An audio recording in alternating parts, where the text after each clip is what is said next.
오늘 전 여러분과 함께 우리 안에 오신 성령님께서 강력하게 우리를 통해서 하기를 원하시는 것이 무엇일까?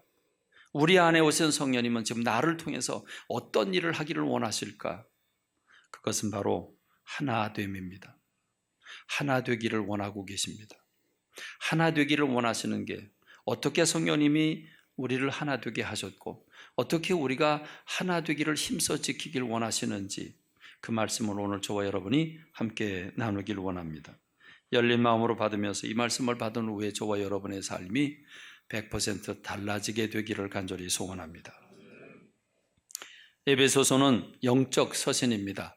사도 바울이 옥중 서신인데 이 옥중 서신, 감옥에서 보낸 서신으로서 사도 바울의 후기 서신에 속합니다. 맨 끝으로 보낸 것이기 때문에 이 서신은 맨 끝으로 보내서 영적으로 상당히 성숙할 때 기록된 서신이기 때문에 이 에베소서는 영적 서신입니다. 1장부터 3장에 보면 우리가 특별히 이방 사람들이 교회 밖에 있었고 그리스도 밖에 있었고 이스라엘 나라 밖에 있던 사람들인데 어떻게 우리가 구원받게 되었는가 하는 것을 이론적으로 설명해 준 부분이 1장부터 3장입니다. 그리고 4장부터 6장까지는 그렇게 구원받은 하나님의 자녀가 된 천국 백성이 된 하나님의 사람들이 어떻게 삶을 살아가야 되는가, 우린 무엇을 중시하고 살아가야 되는가, 그 부분을 말씀해 주고 있는 것이 에베소 4장부터 6장까지의 말씀입니다. 그 가운데 오늘 우리는 첫 번째 부분을 읽었습니다. 1절부터 6절의 말씀은 어떻게 살아가야 되는가에 대한 가장 중심적이고 기본적인 뼈대를 말씀해 주신 것이 오늘 말씀입니다. 그렇게 보면 되겠습니다. 4장 1절로 3절 다시 제가 읽어드리겠습니다. 주 안에서 갇힌 내가 너희를 권하노니 너희가 부르심을 받은 일에 합당하게 행하여 모든 겸손과 온유로 하고 오래 참음으로 사랑 가운데서 서로 용납하고 평안에 매는 줄로 성령이 하나 되게 하신 것을 힘써 지키라 그랬습니다. 자, 이 말씀을 우리가 읽어보면 1절로부터 3절에 있는 말씀은 사도 바울이 감옥 안에 있으면서 감옥 밖에 있는 자유로운 성도들에게 어떻게 살아가야 되는지를 말씀하고 있는데, 여러분, 우리가 그냥 환경적인 부분을, 상황적인 부분을 생각해 본다면 그 감옥 안에 있는 사도 바울이 감옥 밖에 있는 사람에게 어떤 편지를 보낼까? 여러분, 그 감옥을 우리는 빌립보 감옥도 가봤고 그 다음에 로마 감옥도 가봤습니다. 가서 보니까 그 감옥이라고 하는 게 지하에다가 건물을 파고 그리고 콘크리트 벽을 만들고 뭐 시설을 만들어 놓고 이렇게 한 게 아니고 그냥 지하에 땅굴을 파놓은 겁니다. 굴을 파놓은 겁니다. 여러분, 그런 데서 삶을 사는 그가 좀 따뜻한 옷을 가져왔으면 좋겠다, 담요 같은 걸 좀 가져왔으면 좋겠다, 좀 돈이라도 보내서 내가 좀 사식을 좀 할 수 있도록 좀 돈 좀 보내주면 좋겠다, 이런 얘기를 할 게 정상인데 사도 바울은 그런 얘기는 하나도 하지 아니하고 영적인 얘기를 합니다. 그게 바로 우리가 성령이 하나 되게 하신 것을 힘써 지켜라. 이건 왜 그러니 너희가 부르심을 받은 일에 합당하게 행하는 일이다, 이렇게 얘기를 합니다. 자, 주 안에서 갇힌 내가 너희를 권하노니 너희가 부르심을 받은 일에 합당하게 행해라. 그것은 바로 성령이 하나 되게 하신 것을 힘써 지키는 것이다, 이렇게 말합니다. 자, 이 부르심을 받은 일에 합당하게 행하라는 말을 조금 좀 까다로워서 공동번역 성경을 찾아보니까 공동번역 성경은 이렇게 번역을 했습니다. 하나님께서 여러분들을 불러주셨으니 그 불러주신 목적에 합당하게 살아가십시오 그랬습니다. 불러주신 목적에 합당하게 살아가라. 너희들을 왜 불러주셨는지 그 목적에 부합한 삶을 살아라, 이렇게 사도 바울이 말하고 있습니다. 그 목적에 부합하는 삶이 뭐냐? 성령이 하나 되게 하신 것을 힘써 지키라고 하는 말씀입니다. 왜 하나가 되는 게 그렇게 중요할까? 하나가 되는 것은 어떤 결과를 가져올까? 우리가 오늘 이 말씀을 함께 풀겠습니다.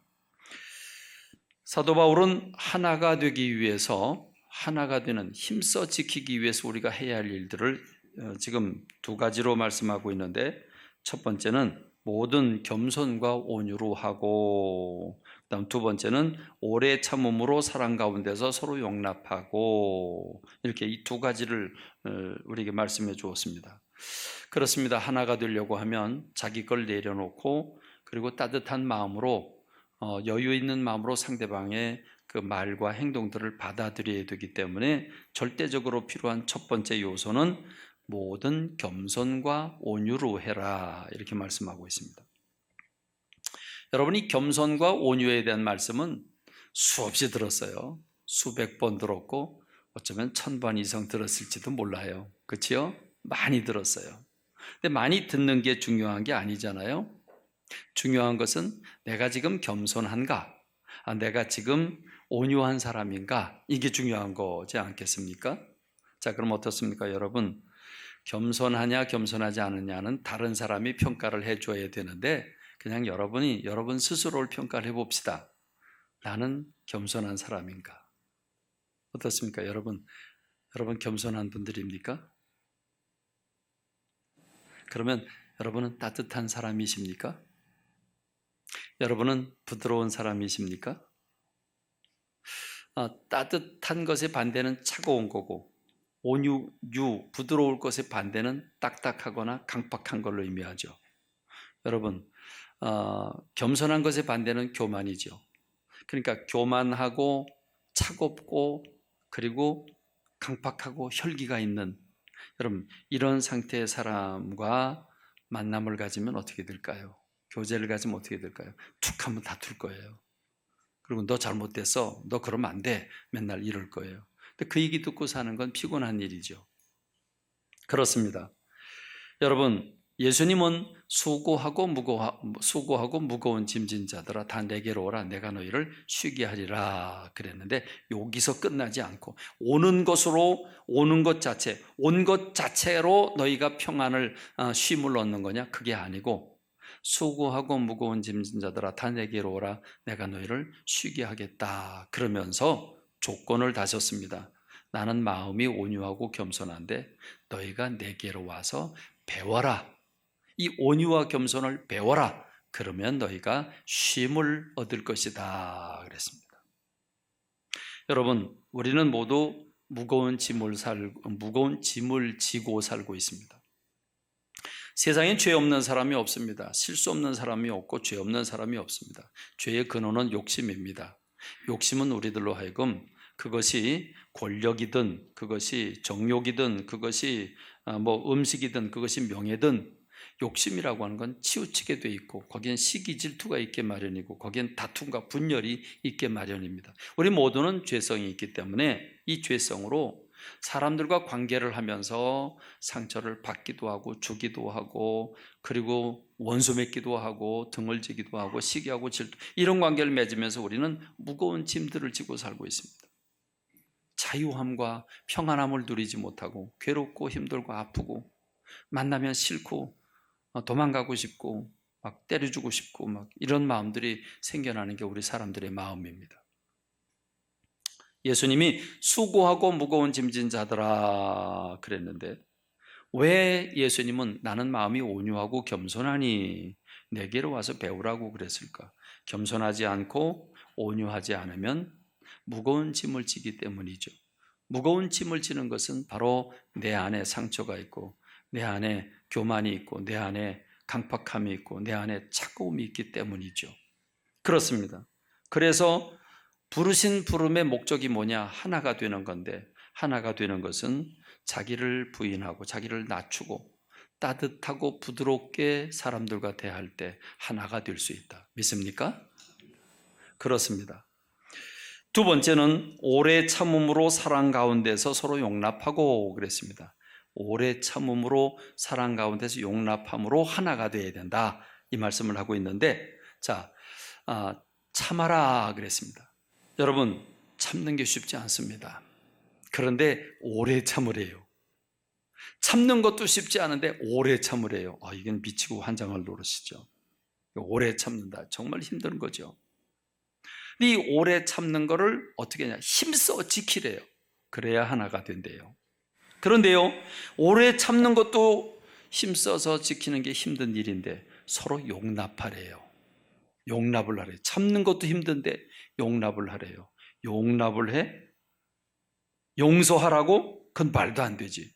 내가 용서를 받아야지. 내가 용서를 해? 왜 맨날 나만 져야 돼? 왜 나만 맨날 손해봐야 돼? 여러분, 우리는 말도 안 돼. 절대 안 돼. 용납이 안 돼요. 여러분, 용납이 안 돼요. 용서가 안 돼요. 그러면 뭐가 남아있어요? 마음속에 미움이 있어요. 증오가 있어요. 그죠? 미움과 증오가 있어요. 꺼리낌이 있어요. 그럼 여러분, 그 마음은 어떤 마음일까요? 꼴 보기 싫고, 만나기 싫고, 대하기 싫어요. 그러면 마음이 뭐가 돼 있죠? 지옥이 돼 있어요. 그렇죠? 천국은 여기 있다 저기 있다 하지 마라. 천국은 너희 안에 among your mind, 관계 속에 있다 그랬어요. 그렇습니다. 왜 우리가 하나가 되어야 됩니까? 행복을 위해서 하나가 되어야 합니다. 왜 우리가 하나가 되기를 힘써 우리가 지켜야 합니까? 그래야 행복하기 때문입니다. 할렐루야. 그래서 이게 오래 참는 게 안 되고요. 더더욱이 용서하고 용납하는 건 더 안 돼요. 그러니까 사도 바울이 한 단어를 끼워 넣었어요. 오래 참음으로 사랑 가운데서 서로 용납하고, 사랑 가운데서 그랬습니다. 사랑이 있어야 돼요. 사랑이 없이는 안 돼요. 사랑이 있어야 용서할 수 있고, 사랑이 있어야 참을 수 있어요. 문제는 저와 여러분 속에 사랑이 없다는 게 문제예요. 여러분, 사람들 속에는 뭐가 있습니까? 죄성이 있습니다. 사랑이 있는 게 아니라 죄성이 있습니다. 죄의 근원은 욕심입니다. 욕심은 내가 주인입니다. 내가 인정받아야 되고, 내가 많이 가져야 되고, 내가 사랑받아야 되고, 내가 높아야 되고. 근데 남들이 더 높고 남들이 더 많이 가지면 못 견디는 거거든요. 그러니까 우리 인간들에게는 근본적으로 사랑이 아니라 죄성이 있기 때문에 사랑을 근본적으로 할 수가 없습니다. 자기 걸 먼저 챙기게 돼 있고 자기를 먼저 생각하게 돼 있습니다. 그래서 사랑이 필요한데, 그러면 사랑 가운데서 서로 용납하라는 말은 네 정신 갖고 안 되니까 하나님께 다가가라는 거거든요. 왜요? 사랑은 하나님께 있잖아요. 사랑은 하나님은 사랑이시잖아요. 하나님께 사랑이 있고 하나님 사랑 자체이십니다. 그래서 하나님께 다가가라고 얘기하는 거죠. 요한일서 4장 7절과 10절의 말씀을 보면, 사랑하는 자들아 우리가 서로 사랑하자. 사랑은 하나님께 속한 것이니, 사랑은 하나님께 속한 것이니. 사랑은 여기 있으니 우리가 하나님을 사랑한 것이 아니고 하나님이 우리를 사랑하셔서 예수 그리스도를 보내신 거다, 이렇게 말합니다. 그렇기 때문에 주님께 다가가고 주님을 모시고 이 주님과의 그 관계, 깊은 관계를 통해 주님의 사랑을 내 안에 담을 때 비로소 용서하게 되고 비로소 용납하게 되는 줄로 믿습니다. 정말 미운 사람이 있잖아요. 용서하려고 기도해도 잘 안 되고 정말 미운 사람이 있어요. 있는데 여러분, 우리가 깊은 기도 속에서 성령님이 나를 사로잡으실 때 그 미운 사람이 어느 날 밉지 않게 보여요. 어느 날 그 사람이 나한테 적이 아니고요, 내가 돌봐야 할 사람, 내가 세워줘야 할 사람으로 느껴지게 된단 말이죠. 이건 내 정신 갖고 안 됩니다. 하나님께서 도와주셔야 되는 줄로 믿습니다. 여러분, 하나님께서 여러분을 돕는 역사가 있길 간절히 소원합니다. 그래서 평안에 매는 줄로 성령이 하나 되게 하신 것을 힘써 지켜라. 그런데 여기서 우리가 관심을 가져야 될 건 뭐냐면, 성령이 하나 되게 하신 것을 힘써 지켜라. 그러면 지금은 하나가 아닌데, 지금은 둘이고 셋이고 넷으로 나눠져 있는데 너희들이 힘써 지켜 노력을 해서 하나가 되어야 된다, 이렇게 말하는 게 아니고, 성령이 하나 되게 하신 것을, 과거죠. 이미 하나 되게 하셨어요. 이미 하나예요. 하나가 되게 하신 것을 지켜라. 나누어지지 않도록 지켜라. 갈라지지 않도록 지켜라. 이게 오늘 본문 말씀의 핵심의 말씀입니다. 그러면 여러분, 우리가 어떻게 하나가 이미 됐습니까? 저와 여러분이 어떻게 하나입니까? 어떻게 하나가 됐습니까? 그래서 4절로 6절의 말씀을 주고 있잖아요. 4절로 6절의 말씀은 이렇습니다. 몸이 하나요 성령도 한 분이시니 이와 같이 너희가 부르심의 한 소망 안에서 부르심을 받았느니라. 주도 한 분이요 믿음도 하나요 세례도 하나요 하나님도 한 분이시니 곧 만유의 아버지시라. 만유에 계시고 만유를 통일하시고 만유 가운데 계시도다. 우린 본질적으로 하나라는 것이죠. 지금 이 말씀들은 본질적으로 하나라는 겁니다. 자, 여기는 5가지를 얘기하고 있는데 첫 번째는 몸이 하나요 그랬습니다. 이 몸이라고 하는 것은 교회를 가리켰죠. 그리스도를 머리로 하고 교회는 몸된 교회잖아요. 그리스도가 머리이시고 우린 몸인 교회입니다. 이 교회는 많은 지체가 있습니다. 한 몸에는 많은 지체가 있죠. 한 사람이지만 지체로 보자면 눈, 코, 귀, 사지, 오장, 육부 많습니다. 각각 다른 역할을 합니다. 그러니까 많은 지체가 있지만 한 사람, 한 몸이잖아요. 마찬가지로 우리가 성도들 흩어져 있고 또 교회들은 흩어져 있지만 우주적인 교회는 하나밖에 없다. 우주적인 교회는 하나다. 왜? 모두가 다 그리스도의 보혈로 자녀가 됐고 회복을 했고 용서받았고 구원받았고 천국 백성이 됐기 때문에 우주적인 교회, 다시 말하면 미국에 있는 크리스찬이나 뭐 러시아나 저 일본이나 우리가 미워하는 나라든 아니든 관계없이 모든 크리스찬들은 다 예수 그리스도로 하나가 되어 있다는 사실입니다. 그래서 여러분, 하나님은 세계교회를 하나로 보고 계십니다. 그래서 요한계시록에 보면 하나님께서 신부를 불러오라고 그러는데 그 신부, 신랑 되신 예수님께서 예비된 신부를 부르는데 그 신부는 오늘 우리들의 교회를 가리키지 않습니까? 신부는 절대로 둘이 될 수 없죠. 신부는 오직 한 사람입니다. 그렇습니다. 주님은 우주적인 교회를 단 하나의 교회로 보고 계십니다. 우린 이미 그리스도의 보혈로 하나가 된 형제 자매들이기 때문에 우린 이미 하나라고 하는 것입니다. 두 번째는 성령님도 하나입니다. 몸이 하나요 성령도 한 분이시니. 자, 성령님은 지금 어디 계십니까? 저와 여러분 마음속에 계십니다. 저와 여러분 안에, 심령 안에 다 머물러 계십니다. 심령 안에 머물러 계신 성령님. 자, 그러면 우리 각 성도님들, 박 집사님 안에 들어있는 성령님과 김 집사님 안에 들어있는 성령님과 이 집사님 안에 들어있는 성령님이 각각 다르신 분입니까? 아니지 않습니까? 한 분, 한 성령님께서 각 사람 안에 들어가 계시지 않습니까? 그렇습니다. 몸이 하나고 성령도 하나다 그랬습니다. 그렇기 때문에 이미 성령님을 통해서 우리는 하나가 된 겁니다. 그 다음에 세 번째로 소망도 하나입니다. 우리는 한 소망을 갖고 있습니다. 몸이 하나요 성령도 한 분이시니 이와 같이 너희가 부르심의 한 소망 안에서 부르심을 받았느니라. 소망이 하나다. 바라는 것이 하나다. 오늘 저와 여러분의 바라는 것이 무엇입니까? 오늘 저와 여러분이 바라는 것은 하나님의 나라, 저 천국인 줄로 믿습니다. 그것은 미국의 교인이나 저 중앙아시아에 있는 교인이나 일본에 있는 교인이나 모든 세계 크리스찬들은 하나님의 나라를 바라보고 있습니다. 그 하나님의 나라를 향해서 오늘도 그 천국을 향해서 한 걸음만 한 걸음 가고 있습니다. 그렇습니다. 우리의 소망도 하나입니다. 그리고 하나님도 한 분이시다 그랬습니다. 예수님도 한 분이시다 그랬습니다. 주도 한 분이시요 믿음도 하나요 세례도 하나요 그랬습니다. 자, 주도 예수님 한 분이죠. 미국 사람이 믿고 있는 예수님도 우리가 믿고 있는 예수님과 동일한 예수님이십니다. 하나입니다. 하나입니다. 그 한 분 하나님을 믿는 믿음입니다. 그래서 믿음도 하나입니다.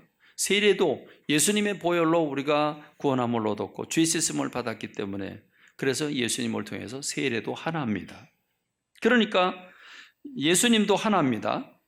여러분, 왜 이단이라고, 신천지를 왜 이단이라고 말하고, 그리고 장막성전 또는 하나님의 교회 이런 데를 왜 이단이라고 말합니까? 그들은 우리와 다르기 때문에 그렇습니다. 미국이나 뭐 러시아나 중앙아시아나 뭐 아프리카나 할 것 없이 전 세계의 제대로 된 교인들은, 제대로 된 믿음의 사람들은 예수님을, 동일한 예수님을 믿고 있습니다. 그런데 신천지에서는 육을 가진 80이 넘어서 죽음을 기다리고 있는 이만희라고 하는 인간 이만희가 영원히 죽지 않는다고 믿고 있고, 그 이만희가 지금 이 땅에 오신 재림하신 예수님이라고 믿고 있고 성령님이라고 믿고 있다 이 말입니다. 우리가 믿고 있는 것과 다릅니다. 그래서 이단이라고 말합니다. 여러분, 하나님의 교회는 장길자라고 하는 여자가, 지금 살아있는 여자가 하나님의 어머니라고 그럽니다. 하나님께 어머니가 있다고 하는 사실도 참 무서운 거죠. 하나님의 어머니 되신 하나님, 이렇게 얘기를 합니다. 살아있는 지금 육신을 가진 여자가 우리의 어머니 되신 하나님이라고 말합니다. 다릅니다. 잘못됐습니다. 그래서 우리는 이단이라고 말하는 것입니다. 그리고 다섯 번째로 하나님도 한 분이십니다. 하나님은 어떤 하나님이십니까? 하나님도 한 분이시니 곧 만유의 아버지시라. 만유 위에 계시고 만유를 통일하시고 만유 가운데 계시도다. 우주 만물을 지으신 하나님, 그리고 그 만물 가운데 계신 하나님, 그 만물 위에 계시는 하나님, 그 하나님도 한 분이시라는 겁니다. 자, 지금 계속해서 교회도 하나요, 성령도 하나요, 예수님도 하나요, 하나님도 한 분이시다. 이 말을 계속 왜 합니까? 이미 성령님이 하나가 되게 하신 것을 굳게 지키라고, 힘써 지키라고, 이것을 위해서 이미 하나가 됐다는 사실을 계속해서 강조하고 있는 겁니다. 그렇습니다. 둘로 갈라졌는데 하나로 뭉치라는 게 아니라 이미 우리는 하나인데, 본질적으로 하나인데 이걸 나누지 말라는 것입니다. 이걸 분열하지 말라는 것입니다. 쪼개지 말라는 것입니다. 이게 오늘 사도 바울이 에베소 교회에게 보내는 편지의 핵심적인 내용입니다. 그러고 보니까 여러분,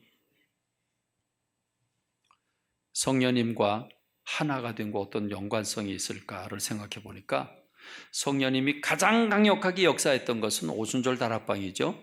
마가의 다락방입니다. 그 다락방에 성령님께서 어떻게 임하셨습니까? 임하기 전에 어떤 일이 준비가 되어 있었습니까? 사도행전 1장 12절로 14절의 말씀을 보면 예수님께서 사도행전 1장 12절로 14절의 말씀, 자, 예수님께서 마지막으로 이렇게 말씀을 하죠. 승천하시면서 예루살렘 떠나지 말고 내가 약속한 것을 받을 때까지 기다려라. 몇 날이 못 돼서 너희가 성령으로 세례를 받을 거다. 이 말씀을 하십니다. 그래서 제자들이 모여요.